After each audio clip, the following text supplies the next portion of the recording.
Reading a story from the book named It Begins at Home and Other Short Stories, written by Sanjukta Dasgupta and published by Virasat Art Publication, Kolkata.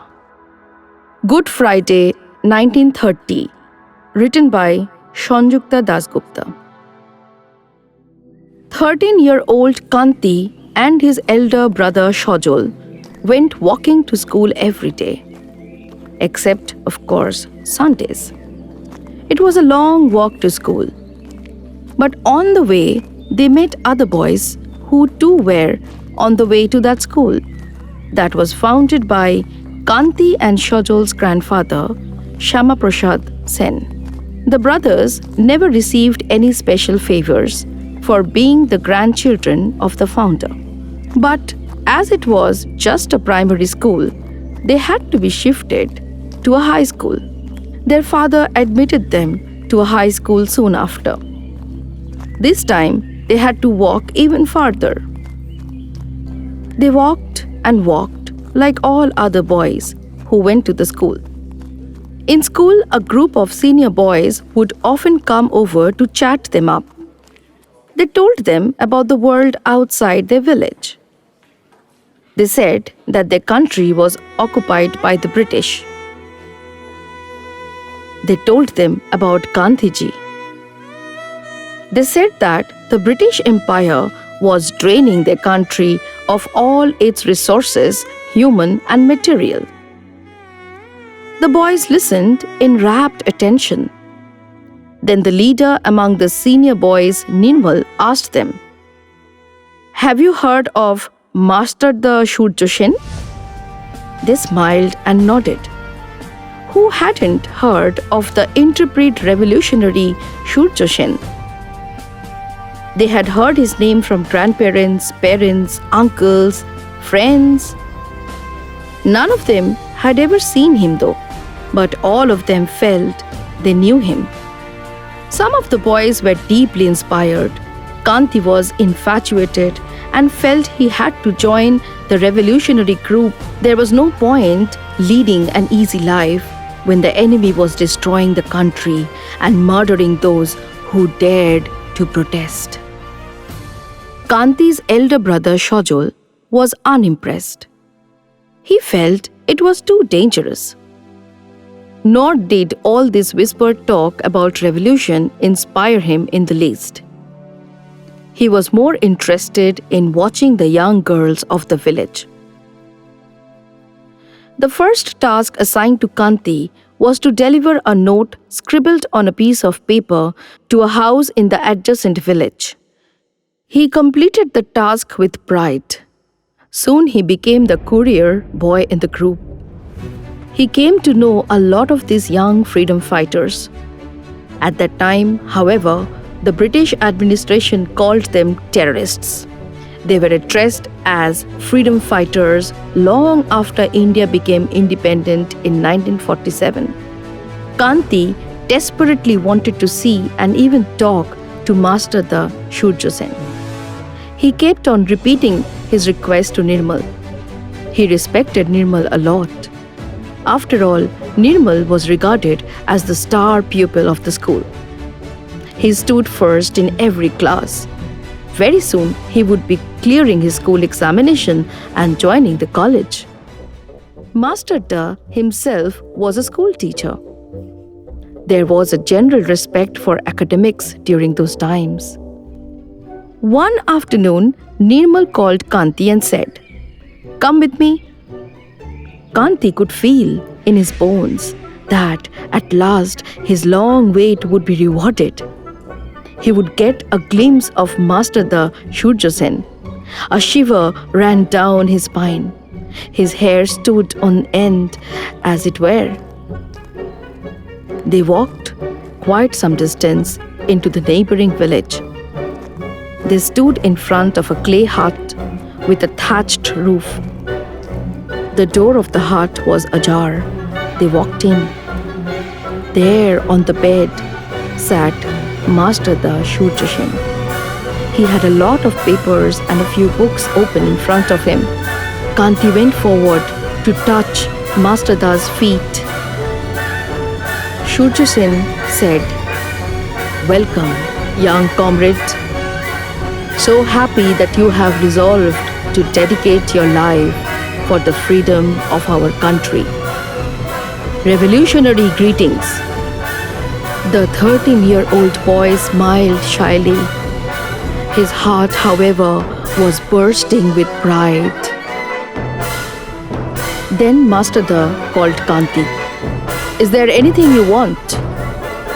Impulsively, before he could stop himself, Kanti said what he had been dreaming of, that is, since he had joined the revolutionary group.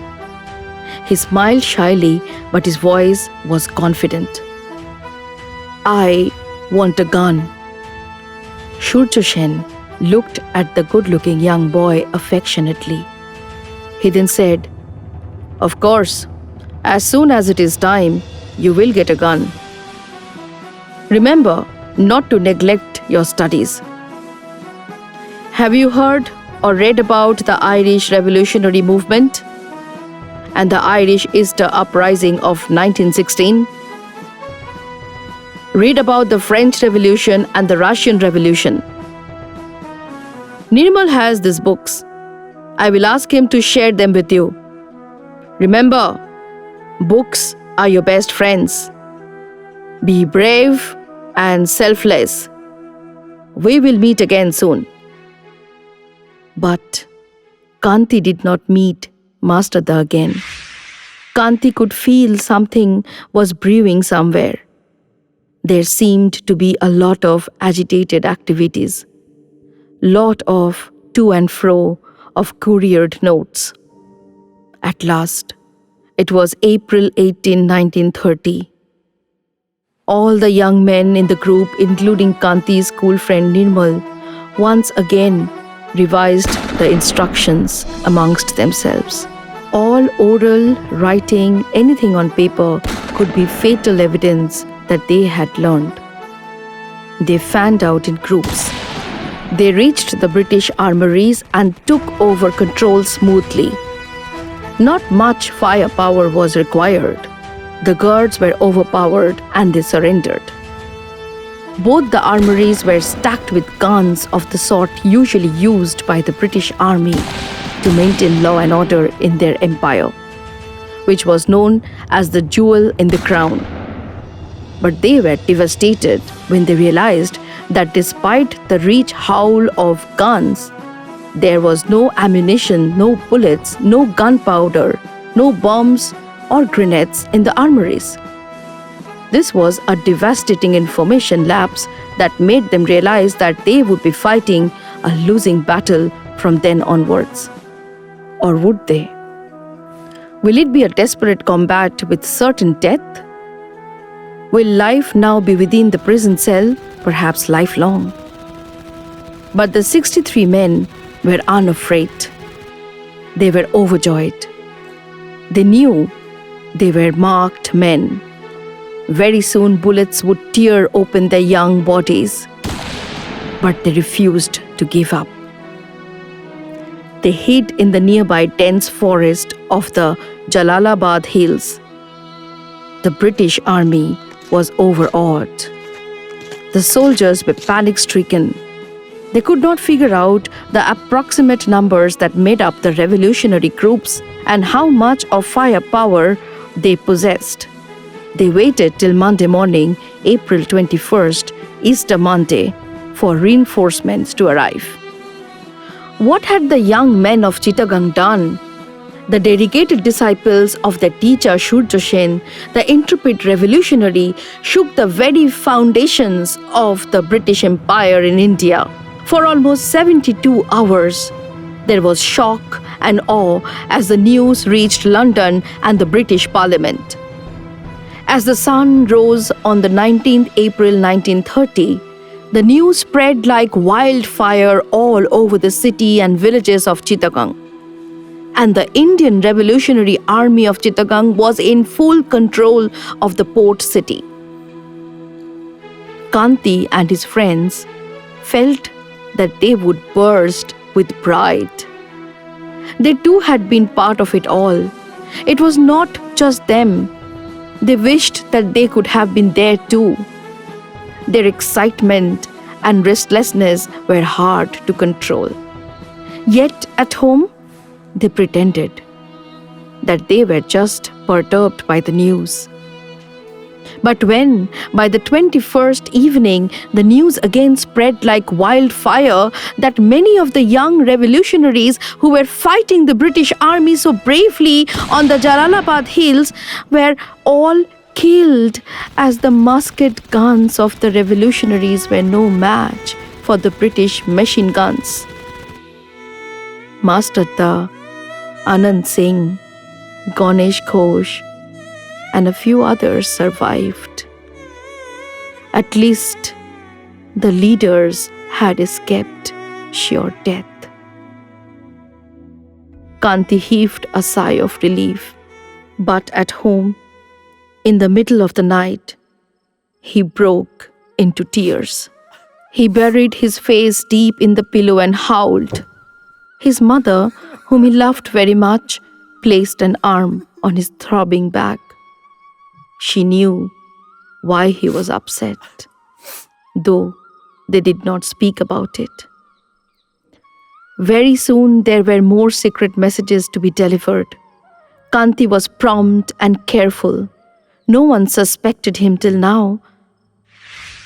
Then one day, one of the men gave Kanti a cloth-wrapped package. Instantly he knew what that package held. It was the gun he had been dreaming about. At last, he felt he was armed and empowered. Kanti felt he would now definitely be able to protect Masterda. By now, he had met Kalpana Datto. They called her Bhuludi. Kalpana was with Masterda when he was arrested by the British Gurkha soldiers from the dense foliage of the Gairala village. She too was arrested and deported. Gairala was Kanti's village. He was born there. Kanti was so ashamed that someone from his own village had informed the British police that Surja Sen was absconding in the Gairala village. He was infuriated. His blood boiled with rage. He asked his mother, "How could anyone be so treacherous, Ma? And only for money? Is money so important to those already who have a lot of money?" His mother sighed. "That's how the world is, Kanti. But you take care. I don't want to lose you." Shushila was a hard-working mother who was chained to household works around the clock. Having tasted success, the British police were now relentless. There were informers, spies, armed Gurkha soldiers in every hedge and grassy clamp of the Gairala village. Late one night, as Kanti was walking home after delivering a secret message, he was suddenly overpowered from behind by a Gurkha soldier. Kanti's presence of mind saved him from being booked under the Possession of Arms Act by the British police. As soon as he felt the grip of the Gurkha soldier, he flung the hidden gun under his shirt into the pond on the side of the village lane. The plop of the gun into the water surprised the soldier. He looked at the other soldiers accompanying him and said, "Fish." They nodded. Kanti was, however, arrested and lodged in the local police station. When the police asked him repeatedly to divulge the names of the other members who were hiding in the village, Kanti told them, "You know the rules of our organization, sir. You can beat me, torture me, kill me, but I will not be able to reveal names or divulge any other information." The British police officer hit Kanti's face with a resounding slap again and again. But Kanti waited and escaped the custodial torture. Just a few days back, a young boy who had been picked up by the police in Calcutta died due to police torture. The whole country had protested, including Tagore and Gandhi. This incident translated as a stroke of luck for Kanti. Kanti was sent to the jail as a detainee. It was in the jail that he learned about the inhuman torture to which Masterda was subjected. It was in the jail too where he learned that the man who had betrayed Masterda had been beheaded by one of the members of his group. He could guess who it could be, but in jail, no one mentioned names unless the inmates knew for certain that the person or persons were no longer living. It was in the jail too that weeks later someone smuggled in a copy of Masterda's last message to his devoted followers. Masterda had written, "Never forget the 18th of April 1930, the day of the Easter Rebellion in Chittagong. Keep ever fresh in your memory the fight of Jalalabad, Jalda, Chandanagar and Dhalghat. Write in red letters in the core of your hearts the names of all patriots who have sacrificed their lives at the altar of India's freedom. My earnest appeal to you all. There should be no division in our organization. My blessings to you all, inside and outside the jail. Farewell. Farewell to you. Long live revolution! Vande Mataram!" Kanti spent about 6 years in the Buxar jail in Bihar. He wrote a letter to his mother each month. He did not ever receive a reply. No one taught Shushila how to write or read. But each time a letter arrived, Shushila took the letter to her husband, requesting him to read out the letter loudly. Kanti's father was extremely disgusted with the wayward son. He felt Kanti had ruined the reputation of their proud family by joining a band of ruffians and bandits. It was in the jail, as a detainee, that Kanti prepared for his university graduation examination.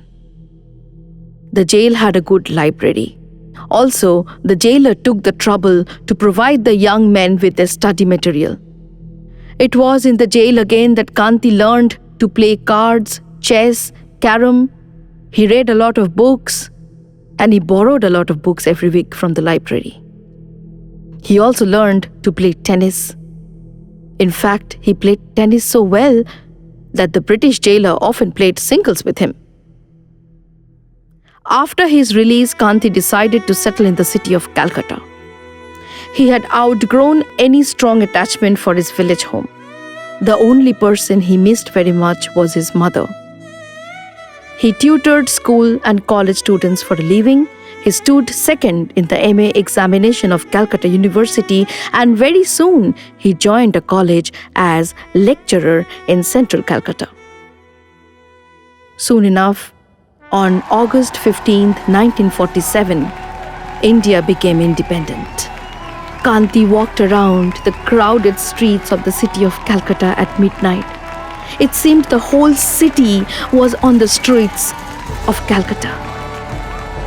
Suddenly, he heard someone calling out his name. "Kanti! Kanti! Stop!